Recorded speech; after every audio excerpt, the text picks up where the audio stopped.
Salut, c'est Vincent, bienvenue dans ce premier numéro de Focus. Et aujourd'hui, donc, on commence par un focus sur Shards of Infinity, un jeu de Gary Arendt et Justin Gary, édité par Yellow. C'est un jeu pour 2 à 4 joueurs, à partir de 10 ans, et des parties d'environ 30 minutes. C'est un jeu de deck building, comme indiqué d'ailleurs sur cette jolie petite boîte. Un jeu, je dirais, qui se destine à peu près à tous les publics, puisque c'est un jeu très accessible. Vous allez pouvoir le voir lors de l'explication des mécaniques et des concepts de jeu. Dans une thématique SF, on est en pleine science-fiction. On a à l'intérieur de la boîte 4 factions qui cherchent en fait chacune à contrôler le monde. Le but du jeu, c'est d'être le dernier survivant ou le premier à maîtriser le pouvoir de l'éclat de l'infini. On se retrouve tout de suite après le générique pour quelques explications.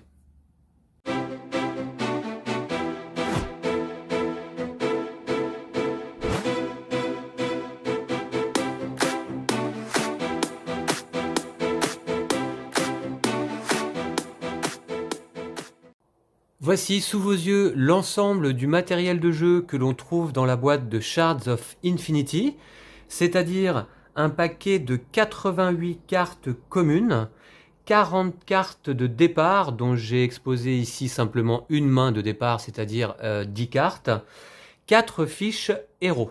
Voilà, alors on peut voir les héros d'un petit peu plus près parce que je trouve qu'ils sont assez stylés. Les fiches héros sont de très bonne qualité, épais, et on a un compteur ici de santé ainsi qu'un compteur ici de maîtrise. Chaque héros bénéficie d'une capacité de concentration qu'il peut activer une fois par tour en s'inclinant. On paye un cristal pour gagner un de maîtrise. Voilà, vous allez voir à quoi sert la maîtrise en partie. Donc on a Tetra, ensuite on a ici Ko Sin Woo. Voilà, je vous laisse voir un petit peu les illustrations. Très chouette là je trouve, sur les fiches héros. On a Decima. Voici. Et puis on a Volos. Voilà, donc, et on a un petit texte pour chaque héros. Par exemple ici, pour ses adversaires, c'est un simple mortel rendu fou par le pouvoir des éclats. Pour ses adorateurs, c'est un dieu. Voilà. Donc 4 fiches héros dans cette boîte de Shards of Infinity. Alors, en ce qui concerne les mains de départ, pas tout à fait les mains en fait, les decks de départ, puisque en fait, en début de tour, on va piocher, et en début de partie, on va piocher 5 cartes dans notre deck. On a 7 cristaux. Alors voilà, donc par exemple, un cristal qui permet, les cristaux permettent d'aller acheter, recruter de nouvelles cartes dans la rivière de 6 cartes constamment présentes là en partie. Alors on en a 7 dans notre deck de départ.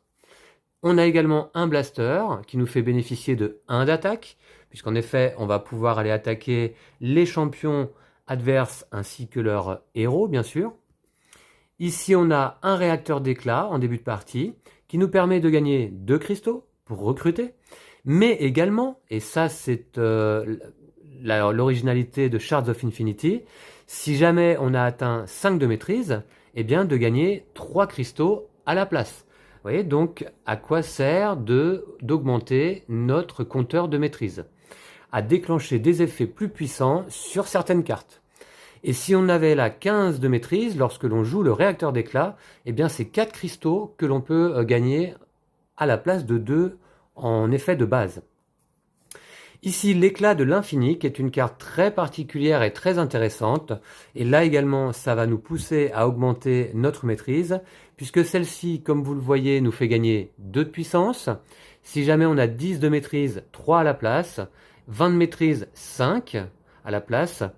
Et 30 de maîtrise, gagner puissance infinie. C'est-à-dire que là, tout à coup, on fait one shot sur les adversaires et on remporte la partie très vite. Donc ça peut être un objectif de monter sa maîtrise jusqu'au maximum, c'est-à-dire 30. Voilà, je vous montre, c'est bien le maximum de maîtrise. Voilà, on repart à 0. La santé, le maximum, c'est 50. Si jamais on atteint 0 de santé, ici, il y a un petit crâne, ça veut dire qu'on est vaincu. On perd immédiatement le jeu. Voilà. Alors du coup, eh bien, à notre tour, c'est très simple. On a 5 cartes en main. On peut jouer des cartes pour gagner des ressources et des effets. On peut activer certains champions. Alors, je vais vous montrer d'abord les types de cartes que l'on trouve dans Shards of Infinity. C'est très simple. 2 types de cartes. Des alliés, que l'on va jouer et qui vont être défaussés en fin de tour. Et des champions, que l'on va jouer et qui vont rester dans notre zone de jeu de tour en tour. Alors, les alliés, il en existe de 2 types. Alliés classiques, on va dire, et alliés mercenaires. Voilà. Un allié ordre mercenaire. Alors, du coup, lorsqu'on joue des alliés, eh bien, on gagne des ressources, de la puissance, de la maîtrise, des points de santé, des cristaux, par exemple. Vous voyez que certains alliés donc font appel également à un certain niveau de maîtrise pour faire un effet plus puissant. On peut activer des champions. Activer des champions qu'on aurait posés devant nous, eh bien, on l'active en l'inclinant là aussi et on réalise son effet. Donc évidemment, un champion ne peut être activé qu'une seule fois par tour puisqu'il est incliné à ce moment-là et qu'on va le redresser simplement à la fin du tour. On peut recruter des alliés, des champions et des mercenaires en payant leur coût donc en cristaux. Et à ce moment-là, on voit le coût par exemple d'une carte que l'on souhaite recruter, ici 2 cristaux, et on va récupérer cette carte dans la rivière, on la remplace immédiatement par une carte de la pioche. Par contre, les cartes que l'on recrute entrent directement dans notre défausse, c'est-à-dire qu'elles vont intervenir en jeu plus tard dans la partie lorsqu'on va les piocher. Il n'y a que les mercenaires que l'on peut enrôler. Un mercenaire, si je l'enrôle, comme celui-ci, eh bien, je vais également payer son coût. Là, il est assez cher, l'héritier du néant. Je vais payer 5 et je vais immédiatement activer son effet. Par contre, il ne rejoindra pas ma défausse en fin de tour. Il ira se placer directement sous la pioche. Voilà. Donc les mercenaires, on peut activer leur effet immédiatement, mais on ne les récupère pas dans notre deck. On peut utiliser donc la concentration du héros, comme je vous ai expliqué, en inclinant également le héros. Et on peut utiliser de la puissance pour détruire des champions adverses, puisque les champions sont des cartes qui bénéficient d'un certain nombre de points de santé. Pour détruire un champion adverse, il faut accumuler autant de puissance, sinon plus, mais comme il n'y a pas de marqueur de dégâts dans ce jeu, eh bien pour détruire un champion, il faut accumuler, par exemple pour détruire le broyeur Opsio, 4 de puissance en un seul tir, hein, en une seule attaque. Voilà. Et à ce moment-là, il est détruit. Lorsqu'un champion est détruit, il est replacé dans notre défausse. Voilà. Ensuite, on passe en phase d'attaque, c'est-à-dire que toute la puissance qu'il nous reste à assigner, eh bien, est assignée à un ou plusieurs adversaires, les héros adverses. Alors, à ce moment-là, on fait baisser le compteur de santé d'un héros adverse, d'autant de points d'attaque. Seulement, les héros adverses ont le droit de révéler des boucliers de leurs mains. Alors, est-ce que j'en vois là ici? Voilà, par exemple, sur le moine CryptoPoint, vous voyez, qui a un bouclier de 8. Un héros qui est attaqué, tout simplement, révèle un bouclier de sa main, sans la défausser, et par autant de dégâts qu'indiqué sur le bouclier. Voilà. Si je subis une attaque de 10, je révèle cette carte, et finalement, je ne perds que 2 points de santé. Voilà, tout simplement. Ensuite, eh bien, on passe à la fin du tour. La règle est très simple, hein. Les mercenaires enrôlés donc, vont sous la pioche. Les alliés que l'on a joués vont dans notre défausse.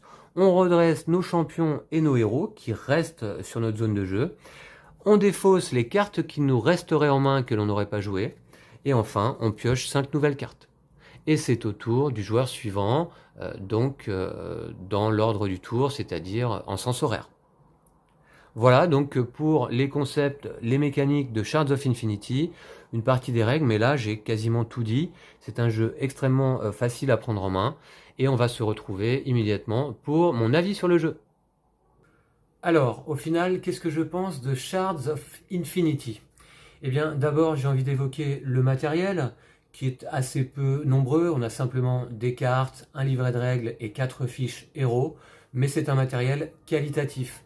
On a des cartes de bonne qualité, agréables au toucher, et puis qui sont protégées par un tressage.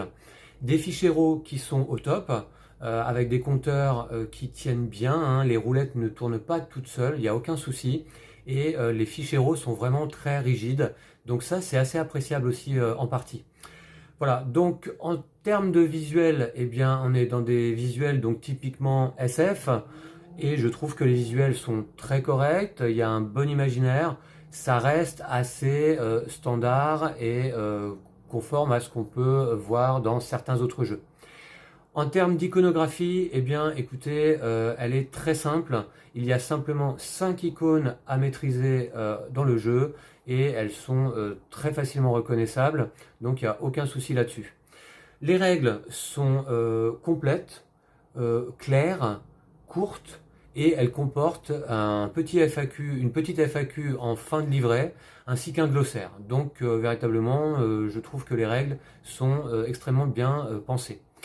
La mise en place du jeu, évidemment, est super rapide, hein, en 2 minutes. Voilà, même pas. Vous avez mis votre rivière de 6 cartes en place, vous avez constitué votre deck de départ et vous êtes prêt à jouer. Voilà. Donc le rangement, évidemment, du jeu également est extrêmement rapide. En 2 minutes, de la même façon, c'est fait. Donc c'est une petite boîte qui est du coup facilement transportable en voyage, par exemple. Alors, en termes d'originalité et de l'intérêt du jeu, je trouve que le jeu bénéficie d'une originalité assez moyenne finalement, puisque on est vraiment dans un deck building classique et je dirais même un peu déjà vu. Voilà, déjà vu notamment dans le Star Realms que vous voyez là et qui garde pour le moment moi ma préférence. Hein. Voilà, puisque je trouve que les deux jeux sont vraiment très très similaires. Alors, l'originalité principale de Shards of Infinity, finalement, donc, c'est cette mécanique de maîtrise et le fait que l'on va pouvoir activer certaines cartes, justement, donc, en augmentant notre maîtrise. Il n'y a pas de mode solo, hein, donc voilà, je tenais à le préciser. En conclusion, je dirais que Shards of Infinity est un bon deck building, accessible et de ce fait, je pense, idéal notamment pour s'initier à cette mécanique. Voilà, donc pour des joueurs qui ne connaissent pas le deck building, je trouve que le jeu est suffisamment simple et accessible pour pouvoir découvrir qu'est-ce que c'est que le deck building. Voilà, je le trouve pas follement original, malheureusement. Alors, en ce qui concerne le Ludo, eh bien, je vais tout comme Lou, hein, qui me donne son aval pour mettre un Ludo au jeu. Tous les deux, remettons un Ludo de bronze à Shards of Infinity, qui donc, en conclusion, est un bon jeu de deck building. Merci d'avoir suivi cette vidéo, ce premier numéro de Focus, et on se retrouve très vite. D'ici là, prenez soin de vous et de vos jeux de société. Salut!